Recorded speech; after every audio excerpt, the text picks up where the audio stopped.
This video will be an overview of the different houses in the Voidfall board game. The game comes with 4 basic houses that don't have any special abilities or focus cards.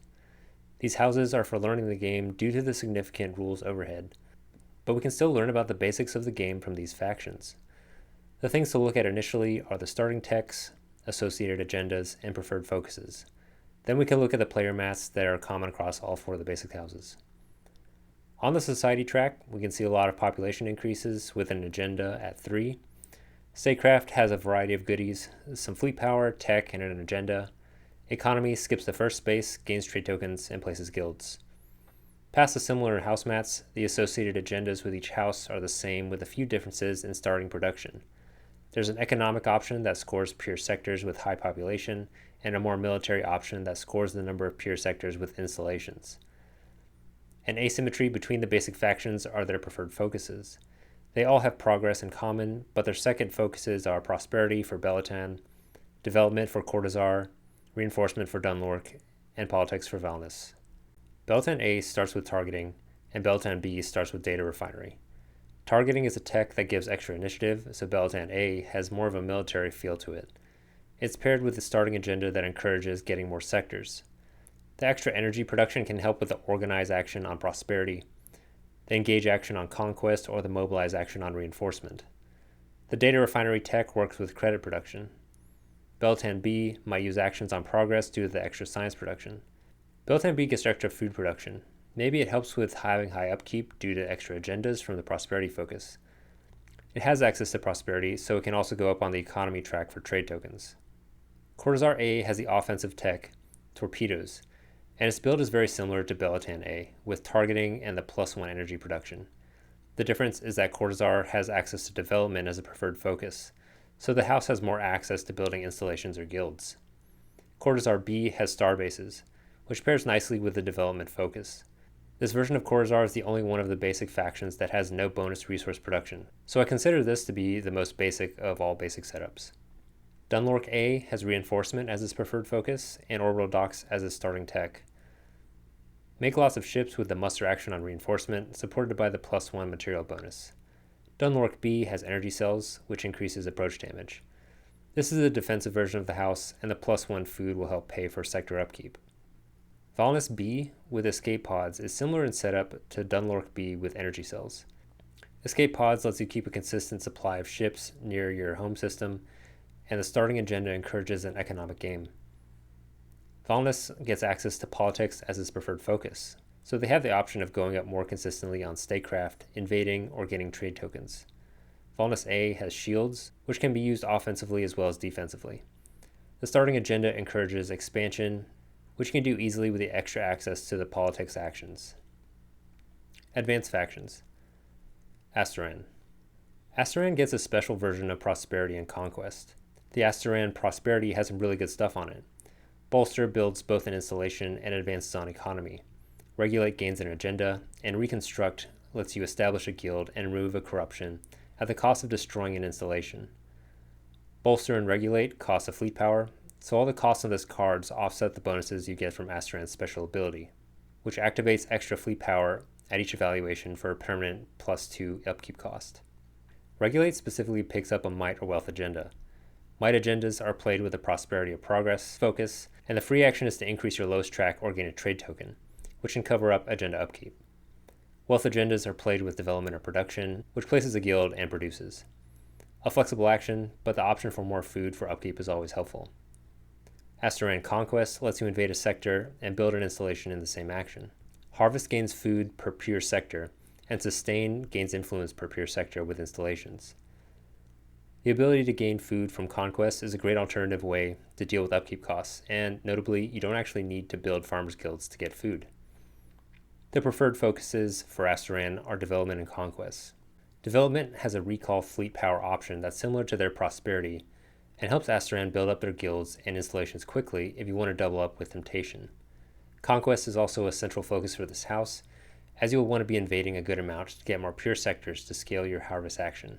Astoran A starts with deep space missiles, and their starting agenda scores shipyards, engineer, and miners guilds, and having no corruption, and gets a +1 material production bonus. This is the more offensive version of the house. where you're encouraged to build shipyards to deploy your extra fleet and deal approach damage on your invasions. Deep Space Missiles does have an energy cost to deal the approach damage, so you'll want more Engineers Guilds. The tech also lets you build a shipyard for a material cost when you play the Prosperity focus, so that's where the Miners Guilds factors in. Astoran B has the Sentry tech, and their starting agenda scores pure population, sentries, sector defenses, no corruption, and starts with a +1 food production bonus. This is the more defensive version of the house, where you want more sector defenses instead of shipyards. The improved sentries tech lets you deploy fleet power into sentry fleets when you build a sector defense, so you don't really need shipyards. This is the player mat for House Astoran. We are using prosperity a good amount and therefore going up on economy. Gaining one of each resource is great early game, and getting the wild agenda is useful. Stage 3 scores influence based on fleet power in pure sectors, and since you're going to be deploying a lot of fleet power, that can get you a good chunk of points. On the statecraft track, you skip a spot and immediately gain a support agenda, which can be played with conquest or reinforcement. And its action is to activate a fleet power and build an installation, which works well with everything that Astoran wants to be doing. It's also the fastest way of getting to stage 1 to get an improved technology. Society predictably increases your population, but you can also place installations at Society 3 and 4. You'll probably be more interested in Society when playing Astoran B, since you score population, and placing the sector defenses lets you place more sentries. Astoran also has its own special home system with 2 extra spots for shipyards. Overall, House Astoran is a combat-focused faction that has natural ways to build up sectors and gain agendas. A lot of the decision-making will be juggling fleet power and installations, and when to commit to invading or building up your existing sectors. Fenrax. Fenrax's special ability gives you credits or science during the evaluation phase. You get more credits for lower population and more science for higher population. Specifically, 2 credits for 1 or 2 population, 1 credit for 3 population, 1 science for 4 population, and 2 science for 5 or 6 population. This house's special focuses are development and dispersal, which replaces reinforcement. Dispersal's first action is resume, where you destroy an installation to build a new one in another sector and also remove a corruption. Muster deploys fleet power like base reinforcement, except is slightly more expensive because it costs a material and credit instead of 2 materials. The third action is spread. It decreases a pure population to increase population in 2 different sectors. Because you want to be manipulating population numbers to get the most out of Fenrax's special ability, this is a key focus card. The Fenrax development doesn't have a fleet power deactivation as a cost like the normal development.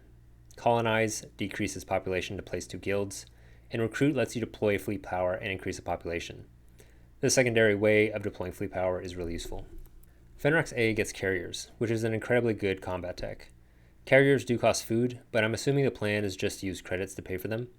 The starting agenda scores resources, carriers, guilds, and adds a +1 credit production. Fenrax B gets Central Surveillance, which ups the importance of politics for invading, manipulating population, gaining an agenda, and upgrading a glory token. Your starting agenda scores your glory tokens, so getting a jump start on that is important. The improved Central Surveillance gets you a 5th agenda slot, so getting 5 agendas is a central way of scoring points. Because 5 agendas will have a ton of different scoring conditions, this version of Fenrax is probably the most point-salad faction in the game. By necessity, this faction goes wide to maximize its ability. Carriers deploy fleet power when invading, Dispersal deploys fleet power, and is one of the key focus cards. We get tons of credits with multiple low population centers. Conquest is a preferred focus, so we have access to multiple invasion actions. Politics pairs with Central Surveillance as another source of an invasion action. So where do we get all the fleet power we need to actually do all this? The answer is on the Conquest focus.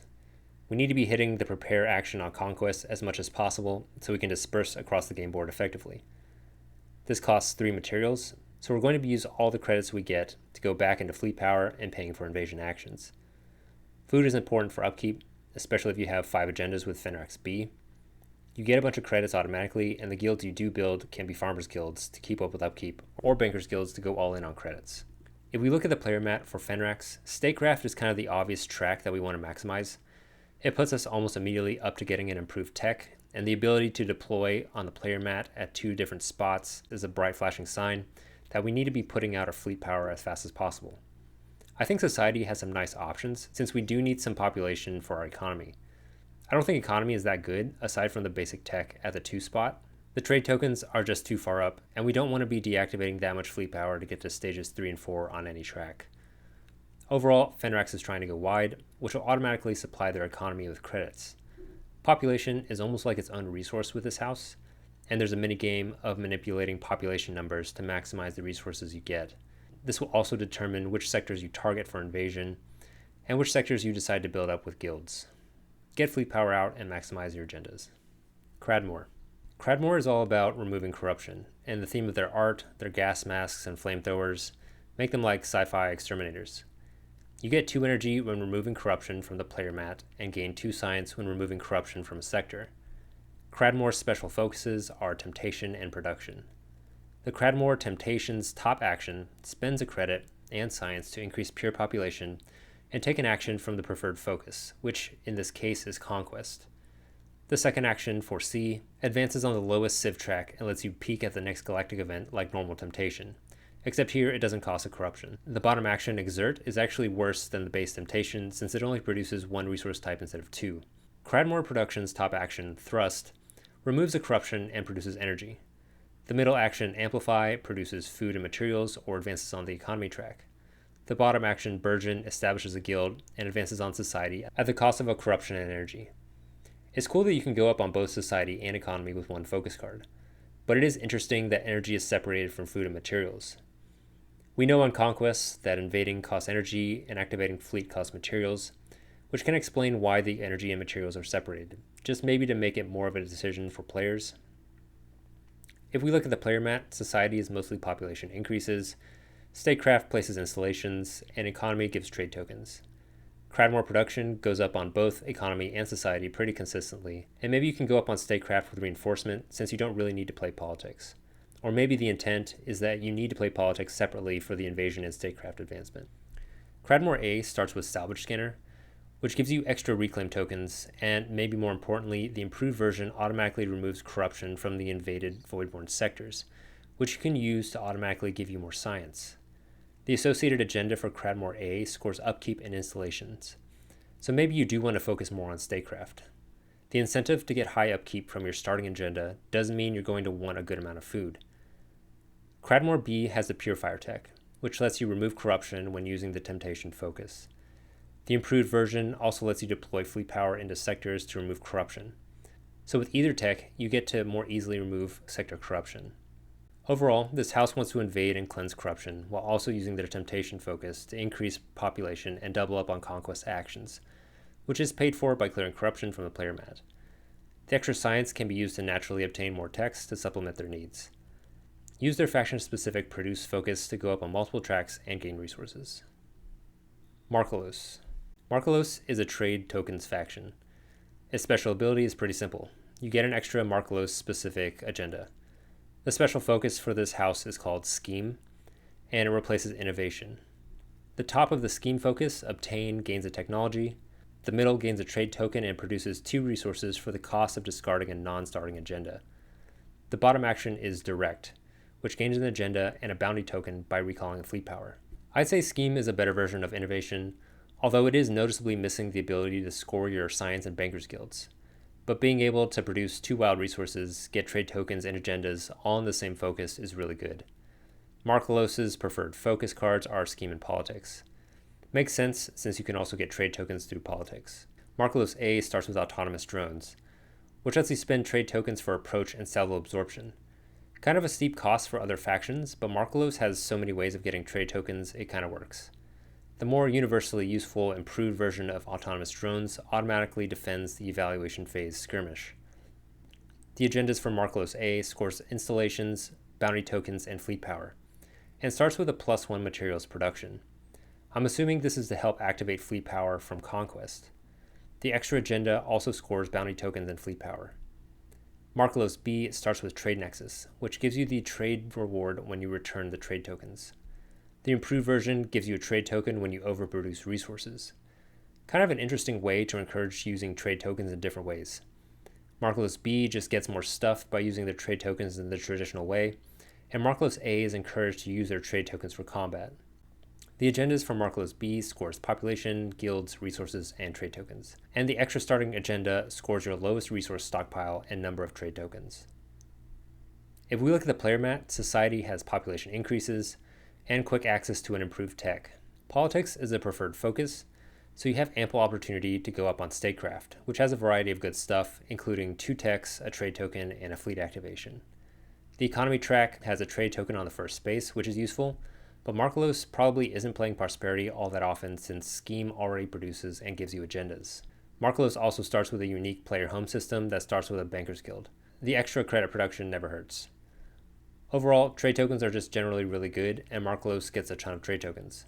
Being able to flexibly use them as extra actions or for other purposes makes them even better. The cost of removing an agenda on Scheme to gain a trade token and produce is relatively steep, but kind of signals how good Scheme as a focus is in general. Even with this steep cost, Marqualos can gain agendas easily and keep their economy churning. Nervo. Nervo is another economy-focused faction. Their special ability makes material wild for food or energy. Thematically interesting, I guess they're kind of like robot people that consume materials both for ship fuel and body fuel. Their 2 special focuses are Uplift, which replaces Conquest, and Production. The top action of Uplift is called Bombard, which lets you invade for 2 energy, but you also have this really interesting effect where you can spend additional materials to get both approach and salvo absorption. The middle action is Analyze, which costs a credit for an agenda. The bottom action is Regenerate, which removes corruption and produces credits for a science. It's also notable that this replaces Conquest without giving an alternative way of activating fleet power. So a major resource sink for your materials isn't there anymore, and replaced by spending materials for salvo absorption instead of fleet power. The Temptation focus seems to be the only basic way to really activate fleet power at this point. Additionally, going up to stage 3 or 4 on the Civ tracks is a main goal for this faction and also costs fleet deactivation. The Nervo production is also kind of crazy looking. All 3 actions go up on the civilization tracks, which makes sense if we're aiming for stage 4 on the player mats instead of scoring glory tokens. The top of Nervo production is Industrialize, which advances on economy and produces materials. This is Nervo's bread and butter. The middle action is Mechanize, which costs 2 material to advance on statecraft and produce food and energy. You'll probably be using this less often since the only reason you really need food is for upkeep, and you can spend materials anyway at a 2-to-1 ratio. The bottom action is Thrive, which spends a material to advance on its society. Production and Prosperity are both preferred focuses, so to me, the game is strongly suggesting to go up on the economy track with society as secondary. Nervo A starts with Robotics, which lets you double up on a development focus, i.e. double guilds and installations, which makes sense with this faction. The upgraded version lets you double a preferred focus, so basically doubling track advances. The associated agenda scores guilds, installations, and your civilization tracks.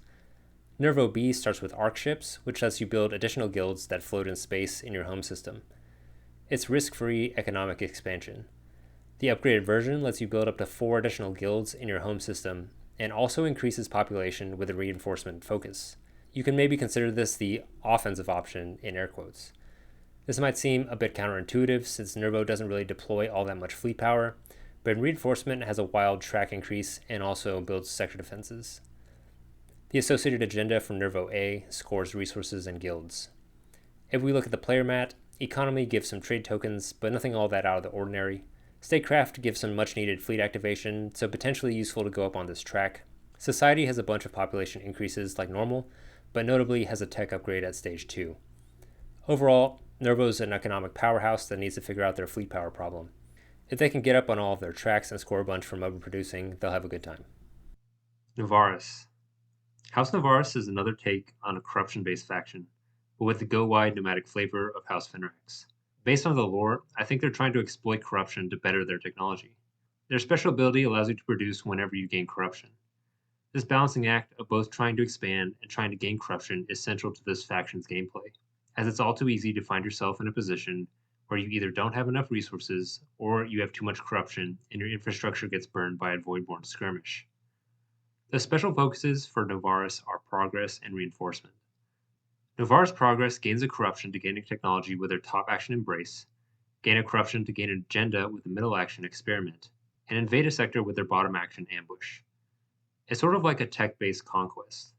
Novaris Reinforcement is similar to base Reinforcement, except for the top action Adapt, which activates fleet power and removes corruption.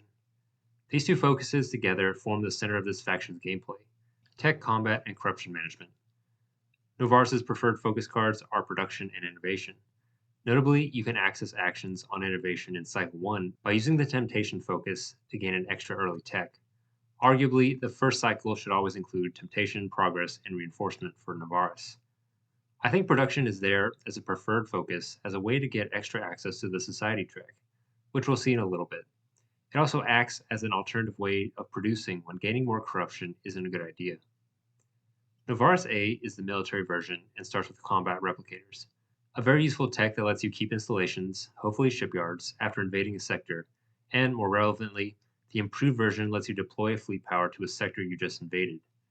It lets you invade multiple times without having to bolster fleet numbers with actions as often. The associated agenda scores fleet power, shipyards, and punishes you for having corruption. Novaris B is the economy-focused version and starts with cybernetics, which gives you resources for establishing guilds. An interesting tech with Novaris that gives you an alternative way of gaining resources without taking corruption. Production as a preferred focus lets you potentially double produce during a cycle. The associated agenda scores population, guilds, and punishes you for having corruption. Looking at the player mat, all three tracks skip the first space, which I think reinforces the idea that we want as many improved techs as possible. I think society is arguably the most important since we get production as a preferred focus, and there are a ton of corruption removal rewards in the society track. Statecraft has 2 tech upgrades, so if we end up wanting to use politics as a focus, we can get more techs while invading. Economy gets a trade token and places some guilds later on. I think society is by far the most important track. To finish off, Novaris gets its own home system that starts with 2 shipyards. The extra shipyard they probably found helpful during playtesting. Shiveus. Shiveus is the anti-corruption faction, but with like a religious fervor to it. Their special ability gives +1 skirmish power against you, but you get 2 influence when you defend against a skirmish. Their special focuses are Politics and Crusade, which replaces Temptation. The top action of Shiveus Politics, Exalt, advances on Statecraft and upgrades a glory token. The middle action, Retaliate, invades a corrupted sector. The bottom action, Wield, gains a trade token and produces a resource type at the cost of a corruption. The top action of Crusade, Indoctrinate, deploys fleet power and increases a pure population for food, energy, and material. The middle action, Exterminate, invades a corrupted sector and gains influence for removing Voidborn fleet power. The bottom action, Enlighten, recalls a fleet power to remove a corruption and advance on a civilization track. The preferred focus is Politics, but because Crusade replaces Temptation, there isn't a way to access preferred focus actions using just your focus cards. Shiveus A starts with Dreadnoughts, which are defensive powerhouses that have approach and salvo absorption. The associated agenda scores pure population and shipyards. Shiveus B starts with Decontamination Chambers, which manages corruption. The associated agenda scores pure sectors and guilds. Shiveus A scores population and Shiveus B scores guilds, but either way, Shiveus wants to go out and hit stuff. I will say, though, that Decontamination Chambers makes it easier to use Wield on Shiveus Politics, which gains a trade token and produces, and less likely to use Enlighten on Crusade, which recalls fleet power to remove a corruption. So maybe we can say that Shiveus A is less mobile and more defensive, with Dreadnoughts and no Decontamination Chambers to remove the corruption from Wield. Looking at the player mat, Society has population increases, Statecraft has fleet stuff and techs, and Economy has a fleet power and trade token at 2. Statecraft is usually the track of choice since Shiveus Politics upgrades a glory token as well as advancing on Statecraft. Overall, Shiveus seems straightforward at face value, but I think this faction shows how useful Temptation as a focus is. Without it, you really need to be thinking about your sequence of actions when you can't double up on something useful. We can't just invade endlessly, so figuring out the economy in the face of more oppressive Voidborn pressure is the main problem Shiveus needs to figure out. Thegwyn. Thegwyn is an economic faction whose special ability is that their farmers' guilds count as shipyards. An interesting combination of economy and military power. Their lore says that all their tech is biological. Their special focus is production. The top action, Thrive, advances on the society track. The middle action, Ascend, removes the corruption and advances on Statecraft. And the bottom action, Accumulate, produces food, energy, materials, and science. The preferred focus cards are production and development. More support for the idea that we want to be building a lot of guilds and producing from those guilds. Also, because farmers' guilds double as shipyards, we want to be building sector defenses as our installations when using development. Thegwyn A starts with terraforming, which increases population when you play a development or prosperity focus. The improved version includes innovation, and interestingly, the immediate benefit is advancing on the economy track. The associated agenda scores pure sectors and farmers guilds. Thegwyn B starts with neural matrix, which gives you additional credits when you produce credits. The improved tech is more relevant, which allows you to produce credits when you play the production focus, as well as gaining influence for your bankers' guilds. With upgraded neural matrix, Thegwyn production produces every type of resource. In addition to wanting to build farmers' guilds, Thegwyn B will also be incentivized to build bankers' guilds. If we look at the player mat, we know that Thegwyn production goes up on society and statecraft. Both of these tracks have a tech at space 3. The first two spots on economy have trade tokens, so being able to use all three actions of the production focus would be really useful. Thegwyn also gets his own unique home system that starts with a farmer's guild that doubles as a shipyard, instead of the usual home system starting with a shipyard. Overall, Thegwyn is hitting production hard, building as many guilds as possible, and advancing on society and statecraft. Military expansion is mostly for the purpose of getting more space for more guilds, since we need to build a variety of them. Because Thegwyn wants to build lots of farmers guilds, upkeep isn't as much of a problem, so get a bunch of agendas ASAP. Yarvek. House Yarvek is this game's take on a guerrilla warfare faction. Their special ability lets you spend bounty tokens as credit or a science, and use reclaim tokens to resolve all three actions of a focus card like a trade token. So this faction is essentially farming sectors for resources. Their special focuses are Conquest and Raid, which replaces Innovation. I like how not having the Innovation focus is also thematic, like Yarvek is a low technology faction that subsists off of space scrap. Yarvek's Conquest top action, Engage, invades a sector. The middle action, Rally, costs a bounty token and a credit to gain an agenda. The bottom action, Recycle, discards reclaim tokens to remove a corruption or activate a fleet power. Raid's top action is Liberate, where you can invade a sector and gain influence equal to the population. Consult gains a basic tech for a bounty token.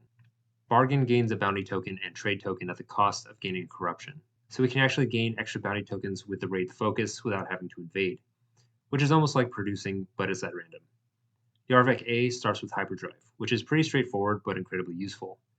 It lets you regroup before invading, which means you can hit almost anywhere you want to. The associated agenda scores pure sectors, engineers guilds, and reclaim and bounty tokens. We need a lot of energy for the invading costs from both Conquest and Raid, so the engineers guilds being scored incentivizes that. Yarvek B starts with tactical transports. This tech lets you recall fleet power to increase your pure population when playing prosperity, and lets you decrease a pure population in a non-home sector to deploy fleet power. The improved version lets you do either for a preferred focus, a useful tech that sidesteps the need for shipyards to deploy fleet power. Looking at Yarvek's player mat, there's actually a lot of unique rewards on here in the form of extra bounty and reclaim tokens. Also notable is the lack of influence scoring on the space 7 of any tracks. Society has reclaim and bounty tokens, and you can go up on statecraft if you get to space 6. Statecraft has a ton of fleet activation. Economy gains a bunch of bounty tokens, which helps everything you've got going on. I think the ability to use reclaim tokens as trade tokens is the strongest part of Yarvek's abilities. So in that sense, I find going up on Society important because there are only so many reclaim tokens on the board. Society pairs with politics and invasions, so it's natural to go up on statecraft, which lets you activate a ton of fleet power. You can dip into economy when you need to, since there are a lot of bounty tokens on almost every space, but your main goal is to score as much glory as possible. Overall, Yarvek needs to be running around the board collecting tokens and scoring glory. They have a secondary economy of bounty and reclaim tokens to deal with. Remember that you add a new bounty token when the Void one reclaim a sector, so deciding when to strategically abandon sectors could be beneficial. Because this faction replaces innovation, you actually don't have that many opportunities to gain tech, and you definitely want the improved version of your starting tech. Make sure you have enough energy to consistently invade, and remember you can spend bounty tokens for science and credits. Zenor. House Zenor is a technology-based faction. Their special ability lets you gain credits whenever you overproduce science equal to the amount of science you overproduce. Zenor's special focus are Conquest and Politics. Zenor's Conquest lets you invade as usual for a top action. Invest gains an agenda and trade token, and Experiment produces science and gains a basic tech. Zenor Politics advances on statecraft, invades, or for the bottom action, moves a corruption and increases a pure population. Zenor wants to use their tech to invade sectors. They also have 3 ways of producing science now with their special conquests, 4 if you count temptation. Produce a ton of science to get a ton of credits, then pay for all of your invading with the credits. Zenor's preferred focus cards are Progress, predictably, and Reinforcement, which can be used to go up on tracks and deploy more fleet power. Zenor A starts with Destroyers, which can deal a ton of burst damage and an approach damage for the improved tech. The associated agenda scores technologies and pure sectors. Zenor B starts with Cloning, which gives you a credit or fleet power when you increase a pure population. This will always be used for getting fleet power. The improved tech makes it free to get to stage 3 or 4 on your tracks. As Zenor, you can go up on statecraft consistently with politics and reinforcement. I don't think Zenor will be using production or prosperity all that much, and you can double up on a wild track by accessing reinforcement through temptation. The associated agenda also scores technologies and pure sectors, but with an additional +1 food production. I'd assume it's because Zenor B gets more upkeep from agendas earlier. If we look at the player mat, we can see that society has a surprising amount of corruption removal on it. I'm guessing this is because we want to use temptation a lot, or maybe to make pure sectors that Zenor invades. Statecraft has fleet activation and attack at space 4. Economy has 2 trade tokens at 4 and 5, but this is most likely the less visited track. Zenor will score a ton of points from overproducing science, score a ton from getting all their tech, and then score a lot of glory by invading everywhere. They do have to put in some effort to address any upkeep, but overall, a strong faction to play. Thanks for watching, and I'll see you in the next video.